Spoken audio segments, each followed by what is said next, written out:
Halo, selamat datang kembali di eksplorasi kita. Hari ini kita bahas sesuatu yang mungkin sering Anda alami nih.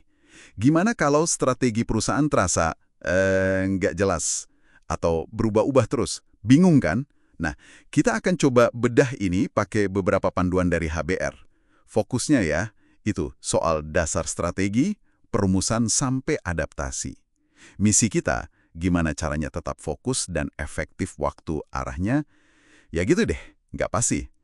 Kita sering mikir strategi itu harusnya kaku ya, rencana jangka panjang yang mantap. Tapi sumber kita ini justru nantang pandangan itu.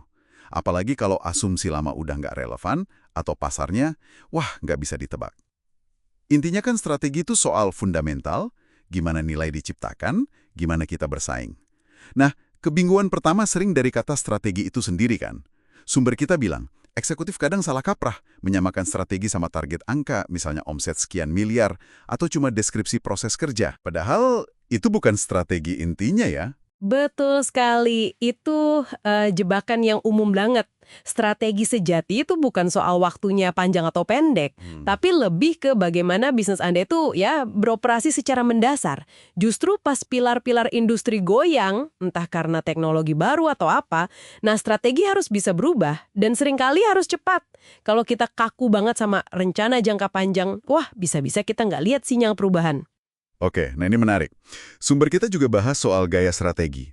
Ada klasik, adaptif, pembentuk, visioner. Tergantung seberapa mudah lingkungan ditebak dan seberapa besar kekuatan kita buat mengubahnya. Tapi ada temuan survei yang cukup bikin kaget nih. Banyak perusahaan malah pakai gaya klasik atau visioner. Yang cocoknya kan buat lingkungan stabil ya. Padahal kondisi pasar mereka itu justru nggak pasti. Kenapa ya kira-kira? Mungkin ya, bisa jadi karena kebiasaan lama aja yang nggak dipertanyakan lagi, atau bisa juga karena, yaitu, banyak eksekutif cuma kenalnya gaya klasik waktu belajar dulu. Yang agak khawatir, sumber yang sama bilang kurang dari, seperlima eksekutif lah, yang merasa benar-benar bisa soal kemampuan adaptif. Padahal itu penting banget di lingkungan yang nggak terduga. Ini jadi sinyal kuat buat Anda, buat sadar ngasah kapabilitas adaptif tim. Gaya adaptif itu contohnya kayak perusahaan teknologi yang terus coba-coba hal kecil, belajar dari data, terus sesuaikan produknya cepat, gitu. Oke, jadi sadar lingkungan sama pilih gaya yang pas itu kunci ya. Sip. Tapi langkah praktisnya gimana nih kalau kita beneran ngerasa strategi di atas itu, wah, blur banget atau ganti terus? Sumber kita kasih 3 saran inti. Pragmatis, tetap tenang, dan manfaatkan kebijaksanaan orang lain. Kita bedah yuk. Tetap tenang ini kedengarannya gampang diomongin ya. Tapi pas di tengah badai gimana tuh prakteknya? Ya memang nggak gampang, tapi ini krusial.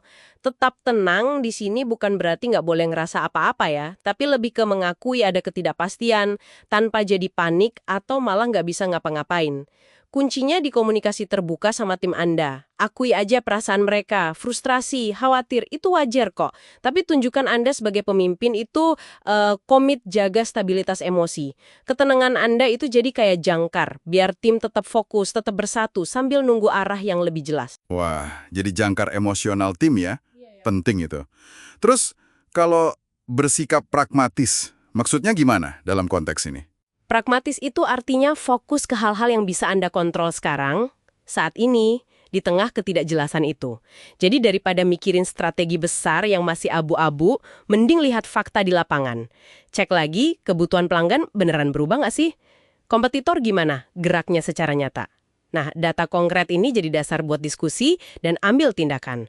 Terus, jangan takut ambil langkah kecil, walau gambaran besarnya belum kelihatan. Salah satu caranya pakai perencanaan jika maka. Contohnya, simpel aja. Jika biaya A naik 5%, maka kita kontak supplier B. Ini bikin Anda tetap maju, terukur gitu. Perencanaan jika maka. Oke, konkret itu. Nah, yang terakhir, memanfaatkan kebijaksanaan orang lain. Ini soal pentingnya network gitu. Tepat sekali. Hadapi ambiguitas sendirian itu, wah berat dan sering nggak efektif. Jadi, aktif cari perspektif lain. Tanya rekan sejawat, mantan kolega yang Anda percaya, atau mentor. Jangan cuma curhat tapi ajukan pertanyaan spesifik. Misalnya, lihat situasi ini, tantangan paling urgent buat tim saya apa ya menurutmu? Atau Gimana ya cara saya bisa dukung tujuan bos saya di tengah kondisi kayak gini? Sudut pandang dari luar itu sering kasih pencerahan loh. Oke. Jadi kalau disimpulkan nih, meskipun strategi di atas sana kayak kabut atau goyang terus, kita tetap bisa efektif ya. Caranya, fokus ke data nyata, jaga emosi tim stabil, proaktif cari masukan dari jaringan, dan ambil langkah pragmatis, kayak pakai perencanaan jika maka tadi. Nah, pas banget rangkumannya, intinya itu, menavigasi ketidakpastian secara konstruktif. Bukan nunggu langit cerah yang mungkin nggak datang-datang. Ingat, salah satu sumber bilang, cara pandang yang bagus itu, lihat strategi bukan kayak kitab suci, tapi sebagai hipotesis. Hipotesis yang terus diuji, disesuaikan lewat pembelajaran. Proses adaptasi terus-menerus gitu. Baik, jadi poin penting buat Anda bawa pulang, strategi itu nggak harus kaku. Sesuaikan gaya Anda sama lingkungan, dan kalau arah nggak jelas, pegangannya ya pragmatisme. Jaga tim tetap tenang, dan cari masukan dari orang lain. Nah, sebagai penutup nih, satu pertanyaan buat Anda renungkan lebih dalam. Kalau strategi itu hipotesis yang perlu diuji terus, gimana caranya Anda bisa proaktif cari dan baca data penyangkal? Maksudnya, info yang nantang asumsi Anda sekarang, bahkan sebelum ada pengumuman resmi perubahan strategi. Kemampuan ini nih, mungkin inti dari kelincahan strategis yang sejati. Wah, pertanyaan reflektif yang bagus banget. Terima kasih sudah menyimak eksplorasi kita kali ini. Sampai jumpa di pembahasan berikutnya ya.